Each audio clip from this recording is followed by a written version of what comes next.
BNR gold and diamonds తరుగు తక్కువ బంగారం ఎక్కువ ఇప్పుడు మన వైజాగ్లో. అయితే దీని ఎక్స్టెన్షన్ ఇంకొక క్వశ్చన్ ఉంది సార్.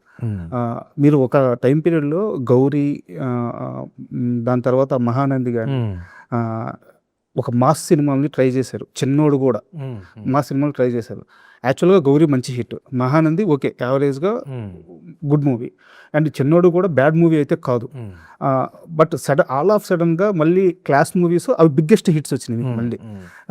సో మాస్ వైపు నేను ఇంకొంచెం వెళ్ళుంటే బాగుండేదని ఏమన్నా అనిపించిందా, లేదంటే ఎందుకు అది సరైన దారిలో వెళ్ళలేకపోయింది మీ రేంజ్ కదా?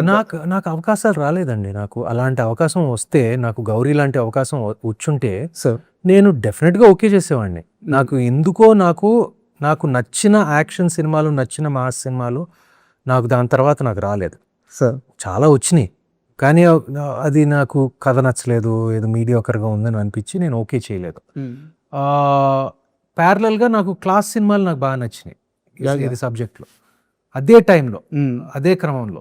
సో నేను ఇటువైపు వెళ్ళిపోయాను. మాస్ సినిమాలేమో నాకు, యాక్షన్ సినిమాలు నాకు మంచి అవకాశాలు రావటం, నాకు వీటి బదులు నాకు గోదావరిలో వచ్చినాయి, గోల్కొండ హై స్కూల్లో వచ్చినాయి. నాకు గౌరీలు రాలేదు. మళ్ళీ గౌరీలు వస్తే నేను ఎందుకు ఒప్పుకోనండి, నేను తీసుకుంటాను. బట్ ఈ కమర్షియల్ ఎలిమెంట్స్, ఫర్ ఎగ్జాంపుల్ ఇప్పుడు యాక్షన్ ఎలిమెంట్స్, ఇప్పుడు నా నెక్స్ట్ సినిమాలో మహేంద్రగిరి వారాహిలో ఖచ్చితంగా యాక్షన్ బ్లాక్స్ ఉన్నాయి, ఒక కమర్షియల్ బ్లాక్స్ ఉన్నాయి, అవన్నీ ఉన్నాయి.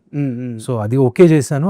అది కూడా సెప్టెంబర్లో రిలీజ్ అవబోతుంది. అది మంచి సక్సెస్ అవుతుందని మేము కూడా ఆశిస్తున్నాం.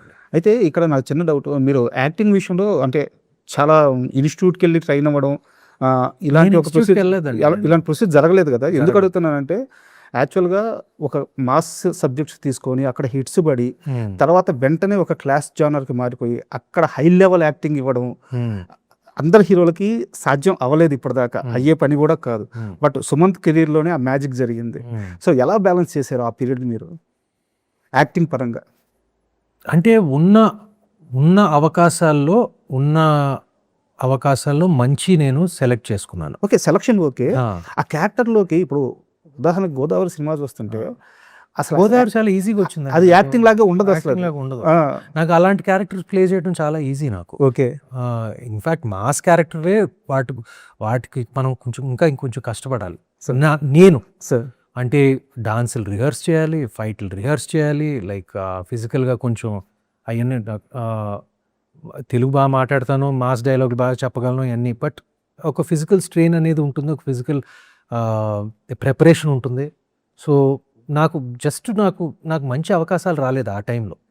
But Godavari, Golconda high school లాంటి సినిమాలు, ఎందుకో అనగనగా లాంటి సినిమాలు నేను ఈజీ అన్నో. బట్ నాకు ఇలా ఉంటాయి సార్ మీ యాక్టింగ్. అసలు నేను అలా చెప్పనండి, కానీ అలా అవ్వదు, మనం అనుకుంటా అవుతుందని. బట్ నాకు సహజంగానే జరుగుతుంది, మాకు చూడడానికి అలా అనిపిస్తుంటుంది. సహజంగానే జరుగుతుంది నాకు. సార్ నాకు నేను ప్రిపేర్ అనగనగా గురించి, అవును, for example came quite easily అండి to me, not a problem. మీరు యాక్చువల్గా emotional person? I'm not a very emotional person అండి. I'm actually very less emotions. Okay, చాలా కొంచెం కామ్గానే బ్యాలెన్స్డ్గా ఉండే రకం నేను. Not a very emotional person. But ఇప్పుడు మనం మాట్లాడుకున్న అన్ని సినిమాల్లో ఎమోషనల్స్ని అంటే చాలా ఈజీగా పండిస్తూ, మీకు అర్థమవుతుంది కదా, సత్యం, గోదావరి కానీ సినిమాలండి, అదంతా యాక్టింగ్. అది అందుకే మమ్మల్ని యాక్టర్స్ అంటారు కదా, మేధావులు. యాక్టర్ అంతా acting. But in real life I'm not a very emotional person.